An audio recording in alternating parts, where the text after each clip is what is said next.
ಸ್ನೇಹಿತರೆ, ನಿಮಗೆಲ್ಲ ಗೊತ್ತಿರುವ ಹಾಗೆ ಈಗಾಗಲೇ ಚಂದನ್ ಶೆಟ್ಟಿ ಮತ್ತು ನಿವೇದಿತಾ ಗೌಡ ಅವರು ಒಂದು ಡಿವೋರ್ಸ್ ಆಗಿದೆ. ಸ್ನೇಹಿತರೆ, ಇದಕ್ಕೆ ಸಂಬಂಧಪಟ್ಟ ಹಾಗೆ ಚಂದನ್ ಶೆಟ್ಟಿ ಮತ್ತು ನಿವೇದಿತಾ ಗೌಡ ಅವರಿಗೆ ಡಿವೋರ್ಸನ್ನು ಕೊಡಿಸಿರ್ತಕ್ಕಂಥ ಲಾಯರ್ ಅವರು ಬಂದುಬಿಟ್ಟು ಏನು ಮಾತನಾಡಿದಾರಪ್ಪ ಅಂದರೆ, ಅವರು ಹೇಳಿದ್ದಾರೆ ಚಂದನ್ ಶೆಟ್ಟಿ ಮತ್ತು ನಿವೇದಿತಾ ಗೌಡ ಬಂದುಬಿಟ್ಟು ಈ ಜೀವನಾಂಶ ಅಂತ ಇರುತ್ತೆ. ಏನಪ್ಪ ಅಂತಂದರೆ, ಯಾವುದೇ ಒಂದು ಗಂಡ ಹೆಂಡತಿ ಡಿವೋರ್ಸನ್ನು ತೆಗೆದುಕೊಳ್ಬೇಕಾದ್ರೆ ಗಂಡ ಹೆಂಡತಿಗೆ ಜೀವನಾಂಶ ಅಂತೇಳ್ಬಿಟ್ಟು ಪ್ರತಿ ತಿಂಗಳ ಒಂದಷ್ಟು ಅಮೌಂಟ್ ಕೊಡೋದು ಇರುತ್ತೆ. ಇಲ್ಲ ಅಂತಂದರೆ ಒಂದೇ ಸೆಟಲ್ಮೆಂಟ್ ಅಂತೇಳ್ಬಿಟ್ಟು ಒಂದು ದೊಡ್ಡ ಅಮೌಂಟನ್ನು ಒಮ್ಮೆ ಕೊಡೋದಿರುತ್ತೆ. ಆ ಥರ ಬಂದುಬಿಟ್ಟು ಇವರ ಒಂದು ವಿಚಾರದಲ್ಲಿ ನಿವೇದಿತಾ ಗೌಡ ಅವರು ಬಂದುಬಿಟ್ಟು ಏನೆಲ್ಲ ಡಿಮ್ಯಾಂಡನ್ನು ಹಾಕಿದ್ರಪ್ಪ ಅಂತಂದರೆ, ಅವರು ಬಂದುಬಿಟ್ಟು ನಿವೇದಿತಾ ಗೌಡ ಅವರು ಮತ್ತು ಚಂದನ್ ಶೆಟ್ಟಿ ಅವರು ಇಬ್ಬರು ಕೂಡ ಮ್ಯೂಚುವಲ್ ಒಂದು ಅಂಡರ್ಸ್ಟ್ಯಾಂಡಿಂಗಿಂದ ಡಿವೋರ್ಸನ್ನು ತೆಗೆದುಕೊಂಡಿದ್ರಲ್ಲ. ಹಾಗಾಗಿ ಸ್ನೇಹಿತರೆ, ಏನಪ್ಪ ನಿವೇದಿತಾ ಗೌಡ ಅವರು ಬಂದುಬಿಟ್ಟು ಯಾವುದೇ ರೀತಿಯಾದಂಥ ಒಂದು ಡಿಮಾಂಡನ್ನು ಇಟ್ಟಿಲ್ಲ.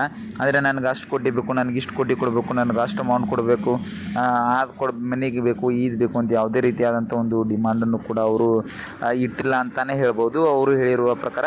ಯಾಕಂದರೆ ಇಬ್ಬರು ಕೂಡ ಒಂದು ಮ್ಯೂಚುವಲ್ ಅಂಡರ್ಸ್ಟ್ಯಾಂಡಿಂಗಿಂದ ಡಿವೋರ್ಸನ್ನು ತೆಗೆದುಕೊಂಡಿದ್ದಾರಲ್ಲ. ಹಾಗೆ ಸ್ನೇಹಿತರೆ, ಇನ್ನು ನಿವೇದಿತಾ ಗೌಡ ಅವ್ರ ಬಗ್ಗೆ ಮಾತನಾಡಿದರೆ, ಅವರು ಕೂಡ ಓನಾಗಿ ಅವರು ಕೂಡ ಅರ್ನಿಂಗ್ ಮಾಡ್ತಾ ಇದ್ದಾರಲ್ಲ. ಹಾಗಾಗಿ ಅವರು ಯಾವುದೇ ರೀತಿಯ ಡಿಮಾಂಡನ್ನು ಇಟ್ಟಿಲ್ಲ ಅಂತಲೇ ಅನ್ಬೋದು. ಸ್ನೇಹಿತರೆ, ಇವಾಗ ಬಂದುಬಿಟ್ಟು ಅವ್ರದ್ದು ಆಲ್ರೆಡಿ ಡಿವೋರ್ಸ್ ಆಗಿದೆ. ಇನ್ನೂ ಹೆಚ್ಚಿನ ಮಾಹಿತಿಗಾಗಿ ನಮ್ಮ ಒಂದು ಚಾನಲನ್ನು ಲೈಕ್ ಮಾಡಿ, ಶೇರ್ ಮಾಡಿ, ಹಾಗೆ ಸಬ್ಸ್ಕ್ರೈಬ್ ಮಾಡಿ ಫ್ರೆಂಡ್ಸ್.